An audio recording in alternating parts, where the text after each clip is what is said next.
Hello students, आज की video में हम डिस्कशन करने वाले हैं उन बच्चों के बारे में जिनका ग्रेजुएशन का बैकग्राउंड आर्ट्स का है और वो अपनी ग्रेजुएशन के बाद अब प्लान कर रहे हैं कि वो एक प्रोफेशनल कोर्स की तरफ आगे बढ़ेंगे, यानी कि मैनेजमेंट कोर्स की तरफ आगे बढ़ेंगे, एमबीए करेंगे या पीजीडीएम करेंगे या पीजीपीएम करेंगे और अपने लिए मैनेजरियल रोल्स एंड रिस्पॉन्सिबिलिटी लेंगे और अपना करियर वो बनाना चाहते हैं मैनेजमेंट के फील्ड में। बट क्योंकि आर्ट्स का फील्ड था तो एबीसी नहीं पता थी मैनेजमेंट की और अब वो मैनेजमेंट में एंटर हो रहे हैं, तो अब ये कंफ्यूजन है कि वो कौन सी स्ट्रीम ऑप्ट करें। तो इस वीडियो के द्वारा हम ये कोशिश करेंगे आपको क्लियर करने की कि आप अपने लिए कैसे एक सही स्ट्रीम का चुनाव कर सकते हैं जब आप अपने लिए एमबीए या पीजीडीएम या पीजीपीएम प्लान कर रहे हैं। तो आइए शुरू करते हैं आज की वीडियो। इंट्रोडक्शन से तो आप सब लोगों को पता चल ही गया होगा कि आज की वीडियो में हम डिस्कस करने वाले हैं उन सभी स्टूडेंट्स के बारे में जिनका बैकग्राउंड आर्ट्स का है, जिन्होंने अपना ग्रेजुएशन में बीए किया है, हिंदी ऑनर्स किया है, संस्कृत ऑनर्स किया है, हिस्ट्री ऑनर्स किया है, कोई भी ऐसा स्ट्रीम लिया है जो आर्ट्स से रिलेटेड है। बट अब क्योंकि उनको ऐसा लगा कि अपने फील्ड में उनका स्कोप नहीं था और कहीं ना कहीं उन्हें अभी कोई प्रोफेशनल कोर्स करना चाहिए, तो उन्होंने एमबीए या पीजीडीएम या पीजीपीएम प्लान कर लिया। बट अब मन में कहीं ना कहीं कंफ्यूजन ये है कि इस पर्टिकुलर फील्ड में हम कौन सा स्ट्रीम, कौन सा स्पेशलाइजेशन ऑप्ट करें। तो इस वीडियो में हम डिस्कशन करने वाले हैं टॉप 3 ब्रांचेस के बारे में जो आप अपने लिए ऑप्ट कर सकते हैं, जिसमें आपको ऐसे कई सारे अवसर, कई सारे मौके मिलेंगे जिससे आपका करियर बहुत ही ज़्यादा सिक्योर्ड हो सकता है। तो आइए डिस्कशन करते हैं पहली स्ट्रीम के बारे में। पहली जो स्ट्रीम हम इस प्रोग्राम में डिस्कस करेंगे एमबीए, पीजीडीएम या पीजीपीएम में, वो होगी मार्केटिंग की। जब मन में मार्केटिंग का जब हमें मार्केटिंग सुनने में आता है एज अ स्पेशलाइजेशन, तो कई सारी बातें हमारे दिमाग में चलनी शुरू हो जाती हैं कि यार मुझे ये जॉब नहीं करनी है, मुझे सेल नहीं करना, मुझे मार्केटिंग नहीं करना। बिकॉज कहीं ना कहीं बच्चे सेल को मार्केटिंग से जोड़ना शुरू कर देते हैं और वो एक प्रेशर ले लेते हैं कि मुझे ना ऐसा कोई काम नहीं करना जहाँ पे मुझे धक्के खाने पड़े, क्रेडिट कार्ड बेचने पड़े या फिर घर घर जाके प्रोडक्ट बेचना पड़े। ये सब मिथ्स उनके दिमाग में आने शुरू हो जाते हैं और वो मार्केटिंग को सही तरीके से समझ नहीं पाते हैं। अगर मैं मार्केटिंग को आपको आसान भाषा में समझाऊं तो मार्केटिंग में आपको क्या पढ़ना होता है, आपको किसी भी प्रोडक्ट को, किसी भी जो भी प्रोडक्ट आप किसी भी कंपनी के लिए काम करते हैं इंडिया में या अब्रॉड में, आप उस प्रोडक्ट को मार्केट में कैसे लॉन्च करेंगे, कैसे उस कंपनी को आगे बढ़ाएंगे, मार्केट करेंगे। हम कहते हैं ना कई बार जब आप किसी की तारीफ करते हो, किसी फ्रेंड की तारीफ करते हो, अरे यार उसकी मार्केटिंग मत कर मेरे सामने। तो मार्केटिंग में आपको क्या करना होता है, सिंपली आपको एक ऐसा आइडिया लेके आना है जिससे आप अपने कंपनी के प्रोडक्ट को मार्केट में आगे बढ़ा सको। ये जानना स्टूडेंट्स बहुत इंपॉर्टेंट है कि marketing is only about ideas. वो आइडिया, ऐसा आइडिया सोचना जिससे आप अपनी कंपनी की मदद कर पाओ उस पर्टिकुलर प्रोडक्ट को मार्केट में लेके आने में।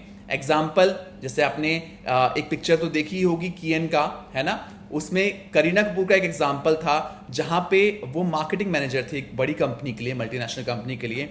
उसने कहा था कि सफोला का जो ऑयल है अगर हस्बैंड लेने आएंगे तो हम इसमें 5% का डिस्काउंट देंगे। तो ऐसी कई सारी स्ट्रेटजीज आपको as a marketing manager plan करनी होती है जहां पे आप कंपनी को सपोर्ट करते हो आगे बढ़ाने में और अपने दिमाग में आए हुए आइडियाज को डिफरेंट मीडियम्स के थ्रू एग्जीक्यूट करते हो ताकि आप उस कंपनी को मदद कर पाओ मार्केटिंग की मदद से आगे बढ़ाने में। जैसे एक महान इंसान ने एक कंसेप्ट दिया कि अगर गाड़ी की कीमत हमारी 5 लाख रुपए है तो 5 लाख ना लिख के हम 4,99,999 लिखें, यानी कि 4,99,999। तो उसके इस आइडिया से कस्टमर के दिमाग पे क्या इंपैक्ट पड़ा कि मेरी जेब से 5 लाख से कम पैसा जा रहा है और उसने उस गाड़ी को एज अ ऑप्शन लिया। जो कि आपने देखा भी होगा, अगर आप कभी बिग बाजार गए हैं या स्टोर 99 गए हैं तो वहां पे चीजें ऐसे लिखी जाती हैं 199, 99, 299, 399। ये सब मार्केटिंग एक्सपर्ट्स के द्वारा दिए गए आइडियाज हैं जिससे इन कंपनीज ने करोड़ों का बिजनेस बनाया। तो अगर आप आर्ट से बिलोंग करते हैं तो तो मार्केटिंग एक ऐसी स्ट्रीम है, क्योंकि marketing is only about ideas. आपका अगर दिमाग क्रिएटिव है, आप अच्छे से सोच सकते हैं, आप कंपनी की मदद कर सकते हैं उस कंपनी को आगे बढ़ाने के लिए। चाहे आपकी अंग्रेजी कमजोर है, चाहे आप हिंदी में बात करते हैं, चाहे आप अपनी नॉर्मल लोकल भाषा में बात करते हैं, वो तो खैर आप एमबीए में सीख ही जाओगे। आपकी कमांड ऑफ कम्युनिकेशन एक सेपरेट पार्ट है, वो तो आप सीख ही जाओगे। बट यहां पे आपको ये टेंशन नहीं है कि आपको जॉब नहीं मिलेगी। अगर आप क्रिएटिव हो तो मार्केटिंग एक ऐसा फील्ड है जहां पे आप बहुत अच्छी जॉब लेने में सक्षम हो सकते हो। तो मार्केटिंग आप एक ब्रांच ले सकते हो, और मार्केटिंग में इसीलिए आपको सभी कॉलेजेस के जो पैकेजेस देखने के लिए मिलते हैं। जितने भी कॉलेज इंडिया में एमबीए या फिर पीजीडीएम कराते हैं, वो मार्केटिंग में आपको बहुत अच्छे पैकेजेस देते हैं, क्योंकि मार्केटिंग में आप चाहे साइंस बैकग्राउंड से हो, चाहे कॉमर्स से हो, चाहे आर्ट से हो, ये डिपेंड करता है कि सामने जो बच्चा है वो कितना क्रिएटिव है, उसमें कितनी नॉलेज है। तो मार्केटिंग एक ऐसी स्ट्रीम है जो आप ले सकते हैं। अगर एवरेज पैकेजेस की बात करें मार्केटिंग के फील्ड की, तो एवरेज पैकेज मार्केटिंग का 6 लाख के आसपास है। 5 से 6 लाख का एवरेज पैकेज है। अगर आप अच्छे से पढ़ाई करते हैं और इस पे अच्छे से ध्यान देते हैं इस पर्टिकुलर सब्जेक्ट के ऊपर, तो आप टॉप कंपनीज में अपना प्लेसमेंट देख सकते हैं। अगर मैं मार्केटिंग के लीडिंग सेक्टर्स की बात करूं, तो आज की डेट में आईटी सेक्टर बहुत ही लीडिंग है। डिफरेंट कंपनी सॉफ्टवेयर बना रही हैं, एआई का जमाना है, आपने देखा होगा चैट जीपीटी ये सब चल रहा है। बड़ी बड़ी कंपनी सॉफ्टवेयर बना रही हैं, तो उनको बेचना, मार्केटिंग, ये सब आज की डेट में बहुत इंपॉर्टेंट है। हेल्थ केयर सेक्टर में मार्केटिंग बहुत इंपॉर्टेंट है। फार्मास्यूटिकल इंडस्ट्री में आप देख सकते हो मार्केटिंग है। एफएमसीजी कंपनीज में मार्केटिंग बहुत इंपॉर्टेंट है। किसी भी कंपनी को आगे बढ़ाने के लिए जो सबसे इंपॉर्टेंट स्पेशलाइजेशन है वो है मार्केटिंग। सो आप स्टूडेंट्स अपना करियर मार्केटिंग में बना सकते हैं। दूसरी जो स्पेशलाइजेशन है उससे काफी बच्चे डर के भाग जाते हैं, जो कि है सेल्स की स्पेशलाइजेशन। अगर मैं सेल्स की बात करूं तो बच्चे बहुत ही ज्यादा डरते हैं सेल्स स्पेशलाइजेशन से, और उनके मन में कई सारे क्वेश्चंस होते हैं सेल्स को लेके कि मुझे घर घर जाके प्रोडक्ट बेचना पड़ेगा, या फिर मुझे मार्केट में बहुत ट्रैवल करना पड़ेगा, और मुझे बहुत मुश्किलों से अपनी कंपनी की सेल निकालनी पड़ेगी। बट सेल्स सबसे इंपॉर्टेंट स्पेशलाइजेशन में से एक है। किसी भी कंपनी को अगर प्रॉफिटेबल बनना है तो उसके लिए sales plays a important role. बच्चों, अगर हम सेल्स की बात करें तो सेल्स इतना डिफिकल्ट नहीं है अगर आप क्रिएटिव हैं, अगर आपको बात करना आता है, अगर आपकी कॉम स्किल्स बहुत अच्छी हैं, आपको अपनी बातें समझानी आती हैं, तो सेल्स आपके लिए बहुत ही अच्छा विकल्प हो सकता है। सेल्स में ये डिपेंड करता है कि आप कौन सी कंपनी के लिए सेल कर रहे हो। लेट्स सपोज आप फॉर एन एग्जाम्पल, अगर आप टाटा कंपनी में काम कर रहे हो और वहां पे आप गाड़ियां बेच रहे हो, आप वहां के सेल्स मैनेजर हो किसी बड़े स्टोर के, तो आप देखेंगे कि गाड़ियों के लिए इतनी लंबी वेटिंग होती है। आप किसी भी गाड़ी को बुक करने जाते हो, आप रातों रात गाड़ी नहीं ले सकते, क्योंकि वहां पे वेटिंग लिस्ट होती है। तो ऐसी कंपनी के लिए सेल निकालना बहुत डिफिकल्ट नहीं होता। तो सेल में यह भी डिपेंड करता है कि आप किस पर्टिकुलर कंपनी के लिए काम करोगे। कई सारी ऐसी कंपनीज हैं जिनका प्रोडक्ट ऑटोमेटिक ही बिकता है। जैसे इस साल की एक टॉप न्यूज में से एक ये न्यूज रही थी कि जो आईफोन का स्टोर खुला है मुंबई में, वहां पे जो सैलरी है वो लाख रुपए से ऊपर रखी गई है सेल्स वालों की। आप देखेंगे कि वहां पे सेल्स जो है वो ऑटोमेटिकली है। वहां पे आपको सिर्फ वहां पे प्रोडक्ट को समझाना है और आपकी सेल रातों रात हो रही है। उस कंपनी में आपके लिए सेल निकालना इतना मुश्किल नहीं है। तो आर्ट्स बैकग्राउंड के बच्चों के लिए अगर वो सेल्स जैसे फील्ड में भी आते हैं तो जॉब देना मुश्किल नहीं होगा। यहां पे भी जो एवरेज पैकेजेस होते हैं वो 5 लाख से शुरू हो जाते हैं, 6 लाख से शुरू हो जाते हैं, और ये 15 लाख, 16 लाख, 18 लाख तक भी जाते हैं। डिपेंड करता है बच्चा किस कंपनी में किस प्रोडक्ट की सेल के लिए लग रहा है। Best part about sale is इसमें कई सारी इंसेंटिव स्कीम्स भी होती हैं जो आपको सैलरी से अलग भी इनकम देती हैं।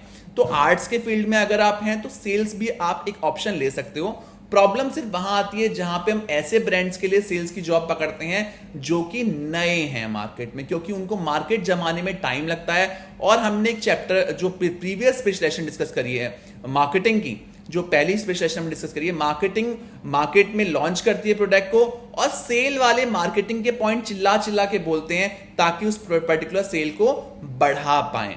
तो सेल करना इजी और हार्ड दोनों ही है। डिपेंड करता है आप जिस ब्रांड के लिए काम कर रहे हैं, जिस कंपनी के लिए काम कर रहे हैं, वो कैसी है।